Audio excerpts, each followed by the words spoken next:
Okay, so last week kita tengok living processes in unicellular organism. The organism yang kita nampak last week adalah amoeba dan paramecium.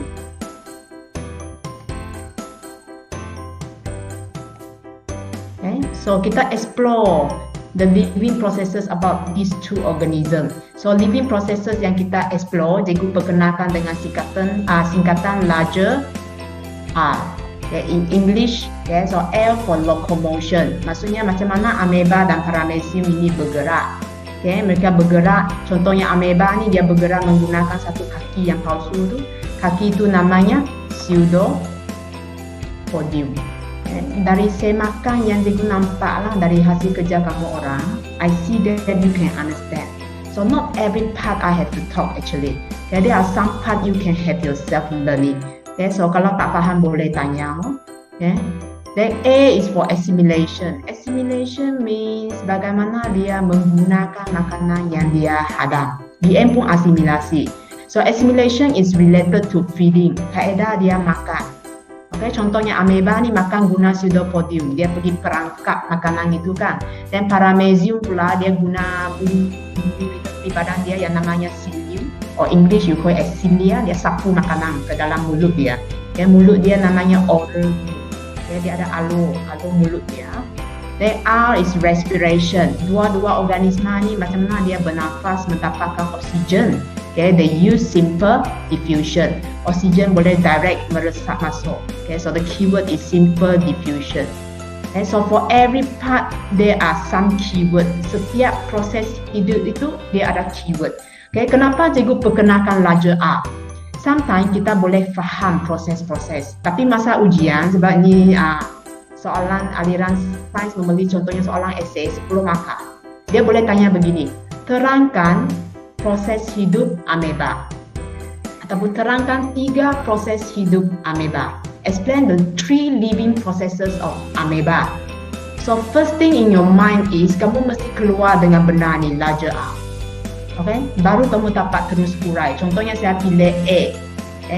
Dia suruh huraikan 3 proses hidup kan. So I will choose assimilation sebab biasanya di sini banyak huraian. Kalau saya pilih respiration, satu saja keyword simple diffusion. Jadi tak dapatlah saya nak goreng banyak kan. So I will choose assimilation normally, and then reproduction also not bad sebab kita ada asexual reproduction menggunakan kaedah belahan kedua, or English you call it as binary fission. The cell split into 2 right by binary fission. Then bila keadaan kurang sesuai, the environment kurang sesuai, contohnya kurang makanan ke, then 2 haiwan ini or amoeba ataupun paramecium, mereka akan guna kaedah contohnya conjugation. Konjugasi ataupun amoeba akan membentuk spora. So ini yang kamu explore pada kelas yang lepas.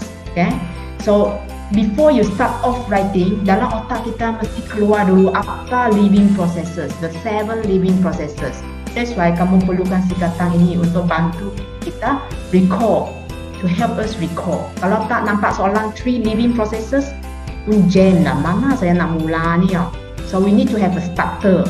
Okay, so normally to have the starter, we need to have some hint, bagi clue pada diri sendiri lah. Okay, so that starter I don't want to continue for here. So last week kita explore living processes in the unicellular organism. Okay, tapi this week kita nak explore living processes in multicellular organism. Organisma yang kompleks. Mereka tak dapat hidup dengan satu biji sel sahaja. Okay, just like us, we can't survive with only 1 cell. Kita tak dapat hidup dengan satu sel saja because we are too big in size.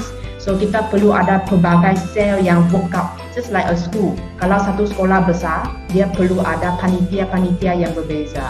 Okay, yang maths, yang sains, yang sejarah, RBT, so macam itulah. Okay, untuk bekerja sama menjayakan satu organisasi. So same thing in our body, we have different type of cell carry out the peranan masing-masing, their own function, so that the whole organisation is just like a school. Our body just like a school, boleh berfungsi dengan optimum from time to time. Okay, so there we have aras organisasi. Okay? Disebabkan kita ni kompleks dan besar, rumit, so kita perlukan level of organisation supaya fungsi badan lebih teratur. Okay? So semua jawapannya ada di muka surat 30 sampai 40 lah. So siapa yang line slow ataupun boring mendengar cikgu, actually you can self study. Okay? Muka surat 30 sampai 40. Okay, let's proceed. So kita akan explore ni one by one. Cell, tissue, organ, system and organism. Inilah aras organisasi. Satu organisasi itu bermula dengan seorang sel. Contohnya di sekolah. Satu organisasi sekolah ni bermula dengan siapa? Cikgu. Cikgu itu adalah sel lah, unit yang asas. The teacher is ourselves is the cell, is the basic unit that build out the organisation. So we can say cikgu ni adalah sel. Pelajar adalah sejenis sel. Okay? So bila banyak-banyak orang cikgu, kita menjadi tisu. Sama juga banyak-banyak pelajar, kamu menjadi satu kelompok tisu yang lain. Okay? Then teachers and students work out together, we become an organ. Okay? So organ is just like a class. Dia macam satu kelas. Di dalam kelas itu ada cikgu, ada pelajar. So there are two types of tissue. Or more than that, work together, bekerja sama, maka dia akan menjadi satu organ lah. Okay, so lepas ada kelas, kita ada kelas 1A1, 1A2, 1A3. Okay, bila ada banyak-banyak kelas ni, dia bekerja sama dan sama-sama perform. Okay, sama-sama bekerja sama, dan result yang keluar tu kita menjadi tingkatan satu yang cemerlang. So sistem ini macam satu tingkatan. Okay, macam satu tingkatan. Dalam situ banyak-banyak kelas, banyak-banyak organ lah. Okay. And last, tingkatan satu sudah cemerlang. Sistem ini sudah cemerlang, boleh jalankan fungsi dengan sangat bagus. Okay. Dan kita ada sistem yang kedua, contohnya sistem respirasi. Itu macam tingkatan 2. Sistem pembiakan macam tingkatan 3. So bila banyak sistem ni work out together, in the end we form the organism. This is just like SMKBP. Okay. So kita bolehlah membentuk SMKBP yang cemerlang. Bila semua sistem buat kerja dengan baik, okay, we will have a very good organisation. Okay, so that is how itu yang dimaksudkan dengan aras organisasi. Okay, start with cell. The cell play their part, then they can form tissue. The tissue play their parts properly, they will form organ. Okay, so dia ada kesinambungan di situlah. Alright, so I will bring you. Biasanya kita mula dengan definition. Okay, so cikgu bawa balik muka surat ini dari tingkatan 1 sebenarnya. Okay, so untuk mengetahui tentang urutan organisasi sel, we will look from here. Okay, so soalan tanya, apakah aras organisasi? Biasanya dia tanya macam ni, apakah aras organisasi untuk, contohnya, aras organisasi untuk daun? So apa jawapan anda? Anybody can feedback? Kalau soalan tanya, apakah aras organisasi? What is the level of organization of a leaf? What will be your answer? I give you 30 seconds to think, and then I will pinpoint somebody. I will popcorn somebody to answer. Apakah aras organisasi daun? What is the level of organization for a leaf? Organ. Organ, right? Oh. Organ, betul tak? Okay, so kalau dia tanya aras organisasi, your answer must be coming from this one, cell, tissue, organ, system or organism. Okay, dia mesti dalam kalangan itu. Okay, so kalau dia tanya what is the level of organization, yang lalu dalam otak kita should be this one, stoso ataupun sitoso. Untuk orang yang guna English, you use sitoso as your short form. Level of organization refer to sitoso, means C for cell, T for tissue, O organ, S system and all organism. Siapa yang guna BM, yang perkataan pertama saja berbeza, cell. Ini ejaan SEL kan, C ini CELL, cell. So itu saja yang berbeza basically. So this thing must come across your mind. Okay? Mesti masuk otak. Nampak soalan level of organization, benda ni mesti muncul. Stoso. So pilih satu. So jawapan tadi betul lah. Daun ni sejenis organ. Okay? So jawapan mesti dari stoso ni. Alright, next kita akan tengok tentang maksud. Maksud, apa maksud sel, apa maksud tisu, apa maksud organ dan seterusnya. Biasanya kalau suruh hafal maksud, memang pelajar tak suka kan. Anyway, sometimes question will ask. Soalan akan tanya. So we have to know. Okay. So yang sebelah kanan ini, yang ini adalah, this one is the one I crop from your textbook, muka surat 22. Okay. So di KSSM buku tingkatan 4 ni, maksud untuk setiap aras ini dia tak diberi dengan jelas. Okay, tapi cikgu nak tekankan maksud boleh ditanya semasa ujian. Okay, tapi dia ditabur dalam buku teks kamu. Jadi bila kita bincang bahagian ni, I will restructure the content. Cikgu bila bincang bahagian ni, saya strukturkan semula bahan dalam buku teks kamu tu supaya flow dia lebih smooth untuk kita belajar dengan lebih lancar, nampak kesinambungan. So kamu akan nampak cikgu lompat-lompat sikit dalam buku teks tu. Okay, so untuk ambil maksud sel, kita akan jumpa dalam buku teks muka surat 22. Sel adalah unit asas benda hidup. Okay, the cell is the basic unit of all cell. Okay, ini kamu jumpa di form 1 sebenarnya.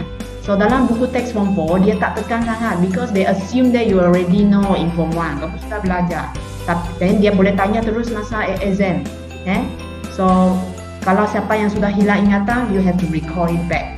Okay, cell is the basic unit of life or living cell. Sorry, it's not of cell, it's of living things. Basic unit of living things. Okay, so dia macam bina rumah. Ini adalah satu jubing. Okay, batu bata. So if you have many bricks, then you can build a house, right? So now we are having many cells, we can build an organism. Okay, so itu basic unit. Okay, next kita akan tengok, so cell ialah unit asas. Okay, so kita nanti akan explore banyak jenis sel haiwan dan macam-macam jenis sel tumbuhan. Okay, so itu yang dalam 21 topik ini. After you know what is cell, you need to know the example of animal cell, example of plant cell. Okay, so itu nanti kita berkenalan dengan semua maksud ini dulu. Next will be tissue. Okay, so tissue kamu boleh jumpa maksudnya di muka surat 32 textbook. Okay, so cikgu pun sudah crop dia keluar lah. Okay. So basically we need to summarize the content. Kita berjumpa ni bukan untuk belajar satu persatu. Is to hadamkan benda yang ada dalam buku teks itu. Okay, supaya dia lebih berstruktur dan lebih mudah kita ingat. Okay. So tissue. Dalam buku teks dia ada sebut. Tissue ialah sekumpulan sel yang mempunyai fungsi yang sama. Sel ni jalankan fungsi yang sama. Okay. Sekumpulan sel menjalankan fungsi yang sama. Okay. Disusun sama melaksanakan fungsi yang khusus. So this one is actually masih ulangan. So then keyword is tissue ialah sekumpulan sel yang menjalankan fungsi yang sama. Okay. Sel yang menjalankan fungsi yang sama. Okay. Contohnya dalam gambar ni kamu nampak sebiji sel. So bila banyak sekumpulan sel, sel ni mesti sel yang sama. Dia tak boleh campur dengan sel yang lain. Mesti sel yang sama, jalankan fungsi yang sama. Contohnya, kalau saya kata tisu epithelium mungkin kamu kurang tahu. Tapi kalau saya kata tisu otot, satu biji, the muscle cell. Bila banyak we call it as muscle tissue. Dan muscle ni untuk mengeluh, contract and relax, menghasilkan pergerakan, membantu kita gerak. Okay? So banyak sel otot, many muscle cell, they work out together menghasilkan pergerakan. So kalau tengok maksud di sini, okay, tissue ialah sekelompok sel. So you see that sel ini ialah benda sebelum dia. Lepas tu they will carry out the same function. 3 keywords. Ada 3 kata kunci dalam maksudnya. Tissue ialah sekelompok. Okay, it's a group of the things before it, which is the cell. The cell must be the same, and then they carry out the same function. Okay, so 3 keyword. Okay, let's move on to organ. Muka surat 37 dalam buku teks kamu. Okay, so when they talk about organ, organ ni adalah benda sebelum dia. So kalau kamu tengok gambar ni, organ mesti benda sebelum dia. Organ is made from the things before it, which is the tissue. Okay, so organ ialah tissue. Okay, ini first keyword. Tissue ni sama ke berbeza? Tissue bukan sama dah. Tissue ni mesti tissue yang berbeza. Lepas tu keyword yang ketiga, bekerja sama menjalankan fungsi yang sama. They work out together untuk buat satu kerja. Okay, so that is how the definition comes. You see the pattern there? Organ is the group of the things sebelum dia, which is the tissue. Tapi untuk kes sekarang ni, tisu ni adalah berlainan. Tisu ni adalah benda yang berlainan, lepas tu bekerjasama buat satu kerja. So contoh yang tadi, kita ada sel otot lah ni. Tisu, satu ialah sel otot. The muscle cell. Bila lebih dari satu, it form the muscle tissue. Then the muscle tissue have to work out with other tissue yang lain. So example of tissue nanti kita akan berkenalan. So bagi example lah, muscle tissue, dekat perut ni dia mesti ada muscle, baru perut itu boleh bergerak. Perut boleh bergerak, the stomach can move actually. So dia mesti ada muscle tissue. Then perut ini ada permukaan, there are surface. The surface of the stomach is made from tissue epithelium. Tissue epithelium. So ini tisu yang kedua. Satu tisu, dua tisu. So bila banyak tisu ni, tisu yang berlainan ni, the different tissue, they work out together, carry out same function, kita panggil itu sebagai organ. Right, next kita pergi sistem. Sistem buku teks muka surat 38. So tell me what is the keyword? Guna kaedah yang sama. There are 3 keywords in the definition of system. Can I hear from Nathaniel? Can you give me the 3 keywords to define system? What is system actually? Organ, okay. It's an organ. Then the organ is same or different? Different. Yes, the organ is different. That's why it says it's mentioned here beberapa. Means organ itu berbeza lah. Tak mungkin organ sama kan? Perut ialah satu organ. Takkan kita ada 2, 3, 4 perut. We won't have 2 or 3 or 4 stomach, right? So the organ must be definitely different. Mesti sesuatu yang berbeza. And then the third keyword, Fungsi. yes, fungsi yang bekerja sama, work out together, menjalankan satu fungsinya spesifik. Mereka mesti bekerja sama, buat kerja yang sama. Contohnya ni perut tadi, ini satu organ. Lepas tu mulut ialah satu organ. Ini semua ni organ. Usus kecil, the small intestine, the large intestine, these are all organ. They work out together to carry out one function. Apa kerja mereka ni? Apa fungsi semua organ ni? When they work out together, apa tugas mereka? Mulut ni dia punya makanan. Perut ni, yes, very good. They digest. Mereka akan bekerja sama buat satu kerja, iaitu digest. Jadi dia akan mencerna makanan, digest food. That is their job. Okay, so the digestive system, the mouth, the stomach, the small intestine, mereka semua bekerja sama. Macam mana dia bekerja sama? Mulut ni dia chew, dia mengunyah. Then perut, perut, protein. Perut ni digest the protein. Lepas tu usus kecil ni dia digest benda lain yang bukan protein, example carbohydrate and lipid. Lepas digest, lepas cerna, dia mesti akan serap untuk digunakan oleh badan.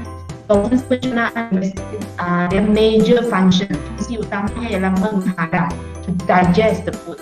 Dia akan mencerna makanan. That's why they work out together as a system. You see that? Okay, the last one, organism. Ini biasanya tak tanya lah masa exam apa maksud. Okay, so sekarang kita akan explore sel satu persatu. Contoh dia. Contoh sel haiwan, contoh sel tumbuhan. Lepas tu kita akan pergi tisu. Contoh tisu tumbuhan, contoh tisu haiwan. Dan organ pun sama. Contoh organ dalam haiwan, contoh organ dalam tumbuhan. So this is the thing that you need to know lah. Okay, so let's move on to cell. Untuk sel ni, cikgu bagi kamu explore. Sebab ini memang basic dari form 1. Okay, bukan surat 30 textbook. Cikgu bagi kamu baca sendiri. After our discussion, kamu memang perlu, masa discussion cikgu bagi idea utama. Then untuk menguasai dengan sangat bagus, okay, kamu memang perlu read through the textbook once. For me, actually we don't need other reference book. Tak perlu buku rujukan lain, because makin scheme semasa membuat skema jawapan SPM memang dari buku teks. Then what for kita pergi beli buku rujukan lain? This is our main reference book already. Okay, tapi dari sini kita keluarkan isi penting. Okay, we extract the main keyword lah. Okay, so sel ini, okay, saya sepintas lalu lah. Sel otot ini gambar sebenar. But students, you have to know gambar dalam bentuk clip art. Okay, contohnya sel otot kamu perlu tahu kalau dia dilukis. So kalau dia dilukis sebenarnya rupa dia macam mana? Okay, dia macam ni sel otot. bentuk macam mata. Lepas tu dia ada berbenang di dalam situlah. So when you read the elaboration, bila kamu baca huraian, kamu akan tahu. Okay, dia disusun secara straighted fiber. Fiber tu maksudnya dia macam berbenang. Okay, fiber ni macam pelawas sebenarnya. Okay, so dia benang yang panjang macam benang. Okay, so itu rupa dia lah. So dia panjang macam ni untuk dia contract, memanjang, mengendur, contract and relax untuk menghasilkan pergerakan. So you have to know the picture dalam bentuk macam ni. Sebab sometimes exam dia tak bagi gambar sebenar, dia bagi bentuk dalam ini. Nanti kamu rasa tak kena pula rupa dia. Kalau nerve cell, bentuk clip up dia macam ni. Lukisan tangan macam ni, benang yang bercabang-cabang, is branchy, then you know this is nerve cell. Why branchy? Because want to send the information pergi semua tempat. Okay, so must be very branchy, macam kabel yang sangat panjang lah, baru dapat send electric signal kan. Epithelial cell normally rupa dia cuboid macam ni lah, epithelial cell. So masa buat latihan kamu akan latih kemahiran ini, kemahiran mengenal pasti gambar raja. So this one epithelial cell. Sel darah putih yang specialnya ialah nukleus dia besar. You have very big nucleus. So ini ciri unik yang kamu perlu kenal. Sel darah merah biasanya tengah-tengah ni dia macam melekuk masuk. It's dented inside, out 进去哈. Dented inside means dia melekuk masuk. Kenapa dia melekuk masuk? Kerana tak ada nukleus. Nukleus dia telah hilang. Jadi dalam situ menjadi kosong, jadi dia melekuk masuk. Okay? Out 进去因为 nucleus 不见了. Okay? Sperm cell mesti semua orang kenal ni. Okay? Yang ada echo lah ni sperm cell. Okay, sel tumbuhan yang biasanya pelajar ni dia tengok pun apalah benda ni. Okay, sebab dia tak wujud dalam dunia kita kan. So ini adalah contoh sel tumbuhan. Okay, so bagi cikgu kalau kita baca macam ni dia macam berterabur. Okay, sieve tube, tube tapis, xylem vessel, xylem. Tapi apa benda ni sebenarnya dan can you imagine sel ini terletak di mana bahagian tumbuhan itu? Okay. So if you talk about, let's say, you talk about the muscle cell, at least kamu tahu tangan ada muscle, kaki ada muscle. Tapi bila tengok sel tumbuhan ni macam blur atau tahu mana pada bahagian tumbuhan daun ke, akar ke, kita jumpa sel ini kan. So actually for me, I prefer to learn in this way. Saya suka jadikan dia benda yang ada kesinambungan. So example macam mana dikatakan ada kesinambungan? Sel ini, the cell in the plant, I can show it one go in a picture by using the diagram of a leaf. Kita tunjuk, cikgu bagi satu contoh lah kaedah kita boleh belajar dengan lebih senang. And that is how I handle this subject actually. Okay, contohnya, I want to explore about plant cell, tapi saya tak nak hafal bertaburan. It's very messy to memorize in this way. So you can start with a leaf. Sekeping daun, dia nampak nipis. But if you zoom in the structure of the leaf, lapisan ini, kita boleh nampak daun ni sebenarnya dia ada lapisan atas. Ini permukaan daun lah yang kita nampak warna hijau tu. Okay, so this will be the upper epidermis. Okay, dalam upper epidermis ini dia ada sel dia. The cell we call it as upper epidermis cell. Satu biji upper epidermis cell. Bila banyak kita panggil dia tisu lah. Satu biji ialah sel. Ini ialah sel. Ini ialah sel. When there are many cells woke up together, the whole layer, lapisan ini kita panggil dia sebagai epidermis. Epidermis ini sebenarnya ialah tisu. Bila satu, epidermis cell. Bila banyak, kita panggil epidermis. If you want to say epidermis tissue pun boleh, tak ada masalah. Then, so ini sel pertama, epidermis cell. Di bawah daun ini, masih di dalam lapisan yang nipis ini, kita boleh nampak sel yang panjang. A long cell. Sel yang panjang ini, you actually see this picture in Form 1. Kamu pernah nampak gambar ni dekat chapter 2. So this cell, sebab dia panjang, so namanya this one, the palisade mesophyll cell.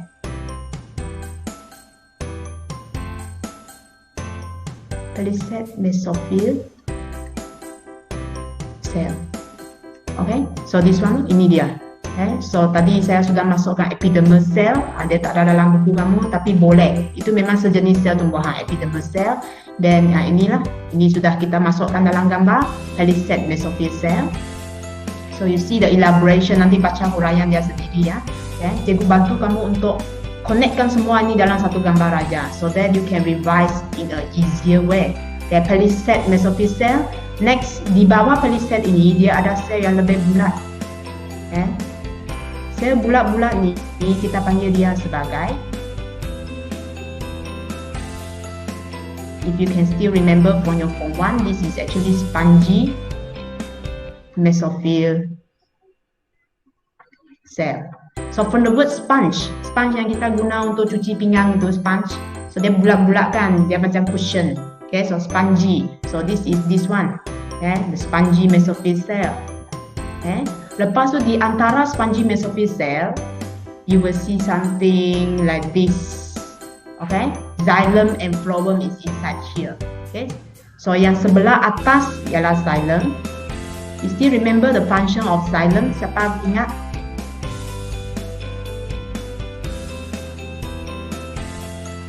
Anybody can remember? Xylem.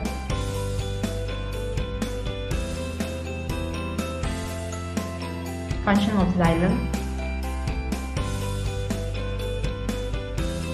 Tak ingat so boleh baca balik lah. Fungsi xylem ini ialah mengangkut air dan mineral. So kamu boleh catat dalam sini guna pen yang berbeza warna. Xylem is to transport water. Then in the water there will be mineral salt. The salt can dissolve in the water, right? Garam itu dia boleh larut dalam air kan. Jadi xylem ini dia mengangkut air dan garam yang terlarut di dalam dia. Okay, and then phloem kamu boleh ingat macam ni. Kalau bahasa Melayu phloem kan. So F for food. Phloem ini mengangkut makanan. Okay, ataupun organic substance. Okay, kalau kamu baca di sini, this one is actually one part of the phloem. The sieve tube dia ialah sejenis, sebahagian daripada phloem. So sieve tube ni dia mengangkut transport organic material. Dia mengangkut makanan, the food, ataupun kita kata bahan organik. Bahan organik. So from the word phloem, F for food. Then selalu pelajar confuse xylem dengan phloem. Siapa di atas, siapa di bawah. So cikgu suruh pelajar ingat macam ni. F kan, F for phloem, F for floor. So yang dekat lantai itu adalah phloem. Dekat atas adalah xylem. Okay, so boleh guna kaedah begini untuk bantu kita ingatlah satu kaedah gambar raja. Kita lukis label pada gambar raja, so that you can get everything in a picture. Okay, semua tu masuk dalam gambar. Next second boleh guna kaedah itulah bunyi yang similar. Okay, bunyi yang similar tu bantu kita connect. Okay, so phloem or food, floor. Dekat atas lah, di sebelah bawah ni phloem. Okay, last part, lapisan paling bawah. Atas ni epidermal cell, bawah ni pun epidermal cell, tapi dia bukan upper. Tadi dekat atas tu upper epidermis, sekarang dekat bawah ni ialah lower epidermis. Lower epidermis. Okay. So lower epidermis, dalam lower epidermis ada setengah sel yang ditukar bentuk, ataupun kita kata menjalani pengkhususan. Okay. Sel ini, sel yang biasa ni, dia mengalami satu proses pengkhususan, or in English they undergo this specialization. Dan alami satu proses ini supaya bentuk dia tukar, shape change. Okay, why the shape need to be changed? Kenapa nak tukar bentuk dia? Okay, supaya dia boleh jalankan fungsi yang berbeza-beza. Okay, so the cells now undergo specialization ataupun pengkhususan menjadi sel begini yang kita panggil sebagai sel pengawal. Okay, or English you call it as gut cell. So this is the gut cell. And the gut cell is here. The gut cell will control lubang dekat tengah-tengah ni. Sel pengawal ni dia akan control lubang dekat tengah-tengah tu. Apa nama lubang tengah-tengah tu? Gut cell ni dia control lubang ini. Apa nama lubang ini? Liang stoma. Very good. Liang stoma. So nampak tak dia sebenarnya kesinambungan dari lower form. Sekali lagi ini form 1. Liang stoma. Form 1 bab 3. Okay, so kalau basic kamu kukuh, dia tak susah. Dia tak akan susah sangat. You just recall back and connect it back. Okay, so settle untuk ni. So tengok 3 ni sudah masuk. Xylem, ini tadi yang xylem ini cikgu sudah labelkan di sini. Okay, so xylem is here already. Sieve tube element ini apa? Sieve tube element ini bahasa Melayunya T tube tapis. Tube tapis ni cikgu kata tadi sebenarnya ialah flower. Okay, so actually this xylem you can still zoom in. Masih boleh zoom masuk. Xylem ni kalau zoom masuk, ada nak zoom pergi mana ni tak ada ruang saya nak zoom lah. Kalau saya tarik dia di sini, sebenarnya xylem ini dalamnya ada salo macam ni. Salo yang besar. Macam straw. Salo ni dia boleh angkut air. So this big one we call it as the xylem vessel. Ini adalah xylem vessel. Ataupun BM xylem. Right. Xylem. And then dekat tepi dia ada yang lebih kecil. Okay, so sebab nama dia tak nyatakan dalam sutatan kamu ni, so dia kita nak sebut dulu lah. Okay, dia temukan dari tempat. Di tepi dia ada sel yang lebih ujung dia muncung. Okay, the cell with the ended point. Okay, yang tajam macam ni. So this one is another type of cell. Actually we call it as trachea. Okay, tapi form 4 tak sebut trachea. Nanti form 5 baru kamu belajar. So hari ni cuma dalam xylem ini actually ada xylem vessel, iaitu xylem. Okay, and then di mana pula tube tapis? Untuk jumpa tube tapis ni perlu zoom in dalam flower. Zoom in ke dalam flower. Okay, so mana saya nak lukis ni?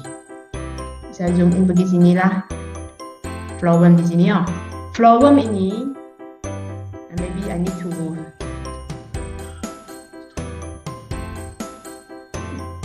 pen itu tak nak bergerak. Okay, flower ini, kawasan ini, kalau kita zoom in, telitikan dalam lagi, dia sebenarnya terdiri daripada satu benda macam ni. Okay, satu tube. Tapi dalam ini, sel wall, dinding sel dia berlubang supaya makanan boleh diangkut naik ke atas, boleh diangkut turun ke bawah. So this is the one we call it as tube tapis. Okay, ataupun si tube element tadi. Ini tube tapis. Okay. Tube tapis ada kawan di tepi dia. Jadi ada sel di tepi dia. Okay, yang kita panggil sebagai sel rakan. Jadi ada sel rakan di sini. English you call it as companion cell. Companion means keep a company. Datang dari bahasa English juga. Companion means company, temankan. Okay? So sel rakan ni temankan dia. So kita panggil dia sebagai companion cell. Dia temankan tube tapis. Sel rakan ni temankan tube tapis. Dia beri makanan, beri tenaga, control semua aktiviti tube tapis. Okay? So sebenarnya flow tu kalau zoom in kita akan nampak benda macam ni lagi. Alright? So tube element, tube tapis ni adalah sebahagian daripada phloem sebenarnya. So kamu upgrade dah hari ni, you get 2 new terms. Okay, sieve tube, tube tapis adalah sebahagian daripada phloem. This one I think no problem. This one root hair mesti kamu tahu kan. Sel rambut akar, mesti dah dijumpai di bahagian akar. Okay, so is the plant, akar dia macam ni kan. This is the root. Saya lukis besar sikit. Pada akar ni dia ada rambut lagi. So di sini kamu akan jumpa sel rambut akar. Okay, sel rambut akar. Okay, so settle for the plant cell. Okay, settle untuk bahagian sel. Okay, then kita akan pergi ke next part lah. Okay, sebelum kita pergi tisu, kita akan kaji dulu. Setiap jenis sel dia ada komponen sel yang berbeza. Di permulaan bab kamu sudah belajar macam-macam jenis komponen sel. Mitochondria yang bentuk dia macam ni. Chloroplast yang dia panjang-panjang macam ni. Okay, and then rough ER macam mana? Rough ini JE kasar kan, kasar kerana ada ribosom, ada pimple. Dia ada pimple di permukaan. So this is JE kasar. Golgi apparatus dia tak bersambungan, dia berlapis-lapis. Okay. So dalam sel yang berbeza, okay, ada sesetengah sel tu dia akan ada mitokondria yang sangat banyak. Okay, so BM you say dia mempunyai kepadatan yang sangat tinggi. Ada sesetengah sel tu dia ada kepadatan mitokondria yang tinggi. Some cell will have very high density of mitochondria. Okay, kenapa? Mitokondria ni dia untuk janakan tenaga. So kalau sel tu aktif dia perlukan banyak mitokondria. Okay, dan sel tu kalau dia perlu jalankan fotosintesis dia akan ada banyak chloroplast. Okay, so this is another important part yang selalu keluar exam yang kita perlu discuss lah. Later I will post a link for you to do some exercise untuk apa yang kita bincang hari ini lah. Alright, so that's all for today. Bye bye. Have a good rest. Thank you, madam.